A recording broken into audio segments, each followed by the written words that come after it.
Hi everyone.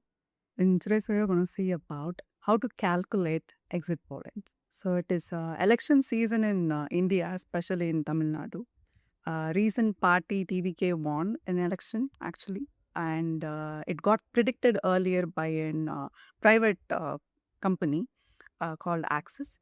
So they just announced that this particular party will get around 98 to 120 seats in legislative assembly. So similar to that, exactly what they said, they got around 108 seats. So what I thought is like how to predict exit polling, like how to actually predict it.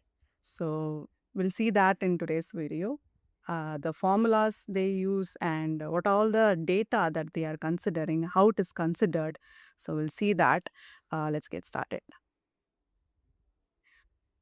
So yeah, it is simple where you will have actual data and predicted data. So this is how the usual way of predicting something. We just calculate with based on the actual data. But this is a new party, TVK. We don't have the previous information. For other party, we have previous data. Like in particular places, how many seats or how many votes they will get in particular places. But for TVK, they don't have any idea. For that, they just interviewed every person in the sense who are willing to answer to the reporter. So this is how they collected the data. So data collection happened randomly. So they select a particular place or a location and they just interview random people. Like for example, they can have 10th number of person, like 10th, every 10th person in the polling house. So whenever they leave, they just wait and randomly they just ask like who you voted for. And those random samples have variations. One is face to face, they just ask directly, and the counting process based on that they'll have like approximation. But what are the categories of data they have? Margin of errors, we say margin of errors is very important. Bias is important, right, for any prediction.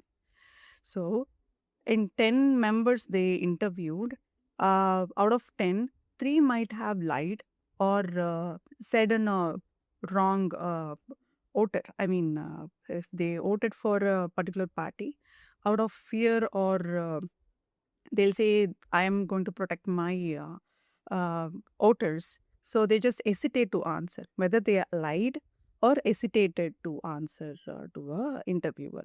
So that is a margin of error we can ignore. So that is kept for 3% for every 50% of results. So that is one. And shy voter effect where they ignore saying like, I won't say. And swing state is something like region where margin between parties is so thin that minor errors are in polling significantly impact the outcome. So it cannot be predicted. Like it would be like minor, where they say it may or may not. Like in one place, it got changed in one vote. That is swing states, like approximately it will be like an oscillation. And stratified sampling. So sampling is based on the category like age. So they'll interview based on age and gender, region. So it is like different places and different opinions from people based on the age or gender or locations also. So these are the category of data they interviewed. So this is how the random sampling happened. Random sampling, we know, only happen in a normally distributed data. So normally distributed example is majorly population. That is where you cannot have a constant or predictable number of data. You can't say whether this person would be tall or short, skin tone, age, without looking the actual person directly. By just looking at the name, you can't just predict it. So that is where we can actually get the random sample. So sampling should happen. It should cover the major and minor set of data, mostly like every part of the population. So that is why this bell-shaped curve, if you know, normally distributed data, where we'll have like three categories like 68, 94 and 98 percentage of data, which will be like separated in the percentage that we take for a decent amount of sample that we can calculate and predict. We cannot just count for entire 4 crores. So we can just take like in thousands. So let's say it may be like small, but it can impact the large data set. Let's see the simulation, how it is happening.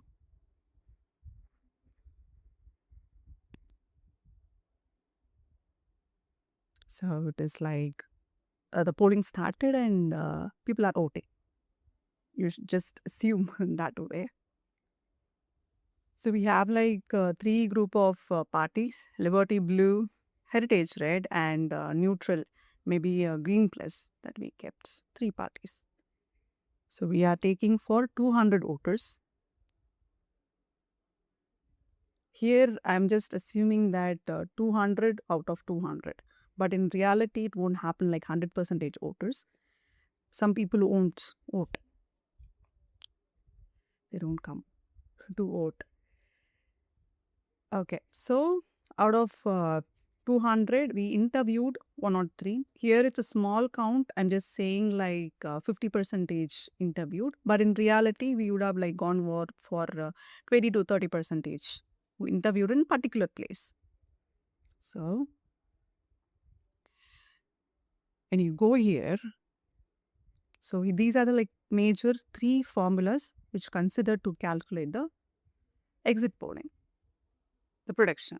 One is raw aggregation, where you will have like small n and big N.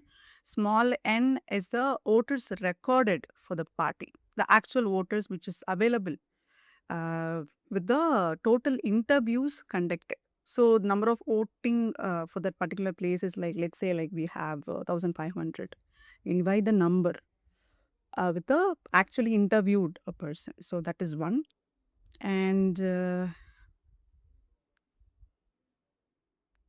weights, yes. So weights is something which we have population and sample. Sample we know how we took. So for that, we have to divide that with the actual percentage of population. So with the sample data that we considering. So why weight is because in order to compare with a large population, we need to match it. We need to match the gap.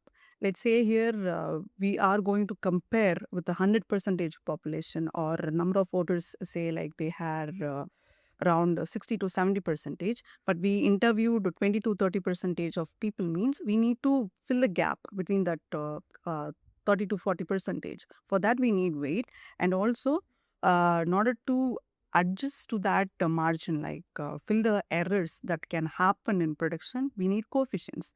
So that is why we have this coefficients.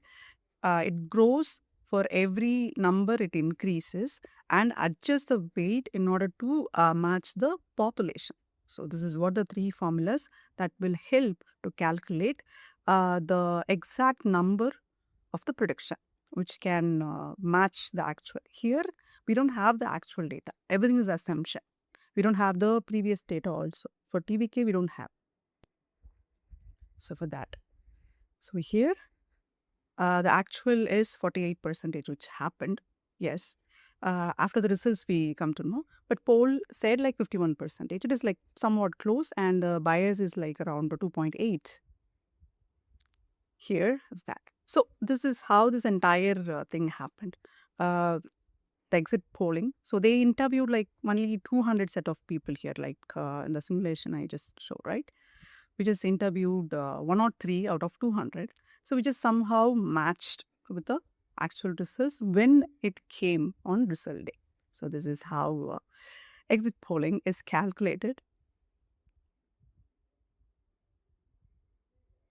So this is how the exit polling actually calculated. I hope this video finds you well. Yes, you can ask me any questions if you need in comments. See you all next video. Bye.